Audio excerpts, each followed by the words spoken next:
মুস্তাফিজুর রহমানে মুগ্ধ মাথিসা পাথিরানা, যাকে সবাই ফিজের প্রতিপক্ষ মনে করত সেই কিনা মুস্তাফিজে মুগ্ধ। শুধু পারফরমেন্স না, মুস্তাফিজ মুগ্ধতা ছড়াচ্ছেন তার ব্যবহারেও। কম কথা বলা মানুষটাই যে প্রিয় হয়ে উঠতে পারেন সেটাই দেখালেন মুস্তাফিজুর রহমান। ফিজ প্রসঙ্গে অনেক কথাই হয়েছে, বিখ্যাত কমেন্টেটররাও মন্তব্য করেছেন মুস্তাকে নিয়ে। এবার সেই তালিকায় শ্রীলঙ্কান পেসার মাথিসা পাথিরানাও যোগ হলেন। হওয়ারই কথা, মুস্তাফিজের মতো সহজ সরল মানুষ সবার প্রিয় না হয়ে থাকেন কি করে। তবে শুনে খানিকটা অবাক হবেন, মুস্তাফিজের জন্য চেন্নাই সুপার কিংসের অধিনায়ক হয়েছেন মহেন্দ্র সিং ধোনি। না, পেন পেপারে ধোনি ক্যাপ্টেন না, কিন্তু যখনই ফিজ বোলিংয়ে আসেন তখন ধোনি হয়ে ওঠেন ফিজের ক্যাপ্টেন, কোচ। কোথায় কখন বল ফেলতে হবে সেটিও বলে দেন ধোনি। তেমনই এক ভিডিও এক্স তথা টুইটারে ভাইরাল হয়েছে।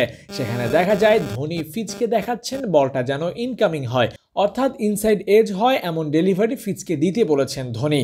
শুধু এই না, গত ম্যাচে শেষের দিকে একটা ওয়াইডও দেন ফিজ, তা দেখে হাততালি দিয়ে এগিয়ে আসেন ধোনি। ঠিকঠাক পরিকল্পনা বাস্তবায়ন হয়েছে সেটাই বোঝালেন চেন্নাইয়ের সাবেক অধিনায়ক। ফিজের জন্য চেন্নাই হতে পারে আশীর্বাদ, এমন কথা আইপিএল শুরুর আগেই বলেছিলেন ক্রিকেট বিশ্লেষকরা। কারণ একটাই, মহেন্দ্র সিং ধোনি, যার ছোঁয়ায় বদলে যেতে পারেন মুস্তাফিজ। হয়েছেও তাই। প্রথম ম্যাচেই 4 উইকেট নিয়ে সরগরম করে ফেলেছিলেন কাটার মাস্টার। এতটাই আনপ্লেয়েবল ছিলেন যে তাকে নিয়ে কথা বলতে বাধ্য হয়েছে প্রতিপক্ষ।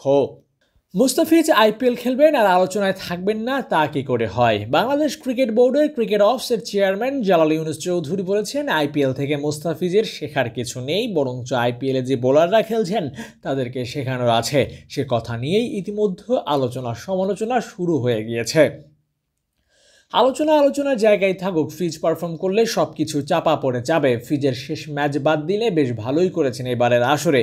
শুরুর ম্যাচে 4 উইকেট নিয়ে বেশ কবার পার্পল ক্যাপও পড়েছেন, হারিয়েছেন, আবার তা উদ্ধারও করেছেন। মনোপুত পারফরমেন্স করতে পেরেছেন মুস্তাফিজ, যার কারণে এক ম্যাচের এনওসিও বেশি পেয়েছেন। একটা ম্যাচ বেশি ফিজের জন্যই ভালো। সামনে বিশ্বকাপ, এই মর্মে আরও বেশি এক্সপেরিয়েন্স গড়ার করতে পারবেন cutter master. Abu Naim, sports Times.